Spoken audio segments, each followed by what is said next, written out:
Bonsoir à tous, bienvenue sur le plateau de Cela se passe en Savoie-Mont-Blanc, une émission coproduite avec le Conseil Savoie-Mont-Blanc. Comme chaque mois, nous allons revenir sur l'actualité de nos deux départements pendant 13 minutes. Aujourd'hui, focus sur la Savoie et j'ai le plaisir de recevoir Monsieur Frédéric Bré. Bonsoir. Bonsoir. Alors vous êtes conseiller départemental du canton de la Ravoire, président de la deuxième commission aménagement et collège et vous êtes également le maire de la Ravoire. Exactement. Avant de voir nos sujets, une première question. En quoi elle consiste cette deuxième commission que vous présidez ? Elle balaye tous les sujets de développement durable, de mobilité et également des collèges. Donc aussi bien des sujets agricoles, de déplacement et de nos chers petits collégiens. Allez, on débute cette émission avec un dossier que vous devez bien connaître, le futur pôle multimodal de la gare de Chambéry. On regarde un reportage de Juliette Vincent-Seigné et Clémence Roualdès. Ça faisait longtemps que la gare de Chambéry en avait besoin. Les travaux du nouveau pôle d'échange multimodal avancent. Après les gares d'Annecy, d'Aix-les-Bains ou encore d'Annemasse, le mauvais élève chambérien se modernise. Le site devient plus qu'une gare, avec un objectif, rassembler les différents modes de transport dans un même espace. C'est aussi la création d'un lieu d'échange, où sportifs, familles et voyageurs pourront profiter de ce nouveau complexe. Au programme, une vélostation de 500 places, un hall de 1500 m², soit 1000 m² de plus qu'aujourd'hui pour les voyageurs, et un mur d'escalade. Alors avant, comme dans beaucoup d'endroits de France, lorsqu'on est dans une gare, c'est pas forcément la meilleure face de la ville. Et pourtant, c'est la première image que l'on a, surtout quand on y passe finalement sans vraiment s'arrêter que quelques heures. Nous avons souhaité transformer cette image. C'est la raison pour laquelle on a fait cette gare transparente et qu'on lui a créé du lien avec le centre ancien qui est à proximité. Le dernier réaménagement majeur de la gare date des années 80. Elle ne correspond plus au trafic actuel de Chambéry. C'est la 4e gare Auvergne-Rhône-Alpes. C'est 3,5 millions de voyageurs par an. Et puis c'est une saisonnalité forte avec des pics pendant les périodes de neige et la nécessité d'arriver à adapter la gare existante qui saturait de façon importante lors des pics de neige. Des travaux de grande ampleur, financés par la SNCF, les collectivités et l'État, pour un coût total de plus de 23 millions d'euros. Alors, effectivement, c'est un projet assez particulier, puisque le planning est hyper contraint. En tout, il nous a fallu... On aura disposé de 4 ans pour faire à la fois les études et les travaux. Donc c'est quelque chose d'assez exceptionnel puisque généralement il faut plutôt 8 à 10 ans pour sortir un projet pareil. Les Chambériens et les quelques 13 000 voyageurs quotidiens pourront profiter de ce nouveau pôle d'échange multimodal dès l'été 2019. Frédéric Bré, ce pôle multimodal, il était devenu indispensable pour Chambéry et la Savoie ? Primordial pour des raisons touristiques, des raisons d'affichage, comme le disait le président Dulin. C'est le point d'entrée de l'agglomération, c'est le point d'entrée de la Savoie pour nos touristes et puis pour nos Chambériens, pour tout un chacun. Le but, c'est quoi ? C'est faire entrer Chambéry dans une nouvelle ère et renforcer son image de carrefour au niveau de la mobilité, des déplacements ? Renforcer Chambéry, oui, mais la Savoie dans son ensemble, parce qu'il y a le quotidien pour les Chambériens, mais il y a tout autant les touristes qui viennent. Et l'image de la Savoie à travers son accueil dans cette gare multimodale est tout autant important parce qu'on peut arriver en train et ensuite covoiturer jusqu'aux stations. On peut venir en train pour travailler à Chambéry. On peut se déplacer au quotidien. Donc il faut savoir mêler les mobilités diverses et variées, mais c'est surtout d'avoir un point d'entrée central, facile d'accès, ouvert sur la ville et sur ensuite tous les axes structurants qui nous conduisent dans nos fonds de vallée. Vous êtes maire de la Ravoire, c'est quelque chose qui vous concerne donc également ? Qui concerne donc parce qu'il y a un impact direct sur nos mobilités. C'est-à-dire que si on circule bien à travers, on utilise bien notre réseau ferré, que ce soit la Combe de Savoie, Saint-Pierre-d'Albigny, Montmélian vers Grenoble ou vers le bassin aixois, naturellement il faut s'appuyer sur le réseau ferré pour libérer les autres voies. C'est en cela qu'on parle de multimodalité. Il faut pouvoir arriver en collectif à travers la gare pour repartir à vélo, à pied, en covoiturant ou avec le système de bus du STAC de la ville de Chambéry. La réalité, c'est la combinaison de l'offre de transport qui est ici un enjeu majeur. Allez, on continue avec un sujet de Jean-Paul Crespi sur les nouveaux locaux de la Banque alimentaire de Savoie qui est emménagée dans la plateforme alimentaire solidaire et savoyarde. On regarde son reportage et on en discute juste après. Une nouvelle adresse, un nouveau toit et des locaux fonctionnels pour répondre à l'augmentation constante des volumes collectés par la Banque alimentaire de Savoie. 1700 m² de surface aménagée pour entreposer l'ensemble des collectes de denrées collectées gratuitement et des dons et ramassages annuels.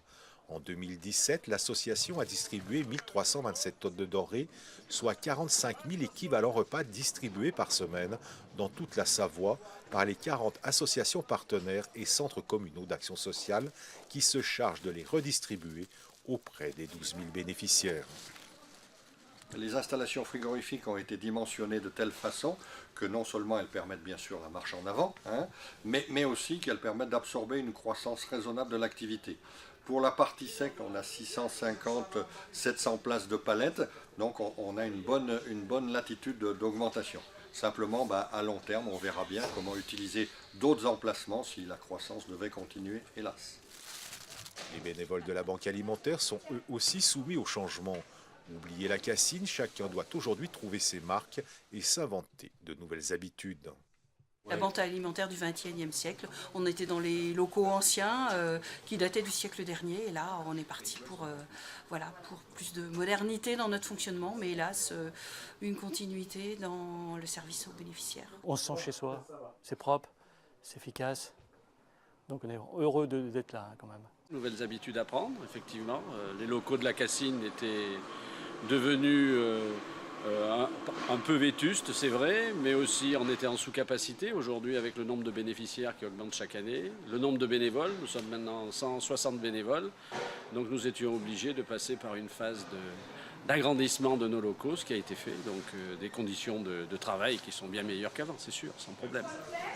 Cette nouvelle installation opérationnelle depuis quelques jours a pour ambition pour l'association d'augmenter de 50% la quantité de denrées collectées. Des locaux qui doivent répondre à l'augmentation attendue du nombre des bénéficiaires.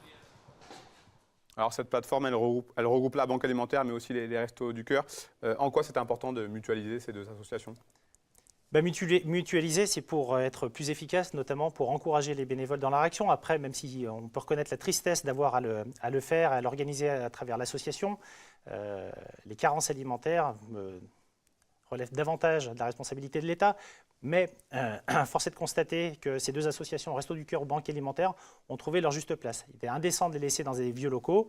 Aujourd'hui, c'est des locaux neufs qui vont permettre un meilleur accueil des usagers, une meilleure distribution des colis.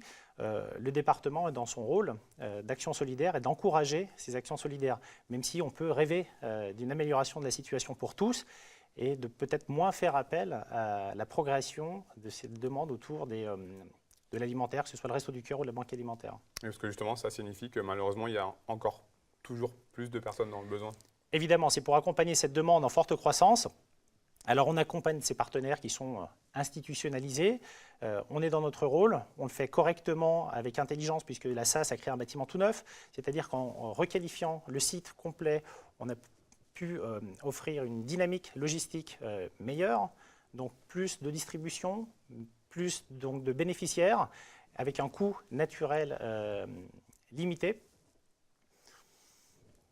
Difficile de faire mieux en l'état. Est-ce que c'est un objectif réellement de faire mieux ? Non, je pense que l'objectif, il est d'apporter un confort pour tous. Là, on n'est que sur un pansement d'une carence de l'État. On prend la direction du tunnel du Fréjus pour le troisième et dernier sujet de cette émission.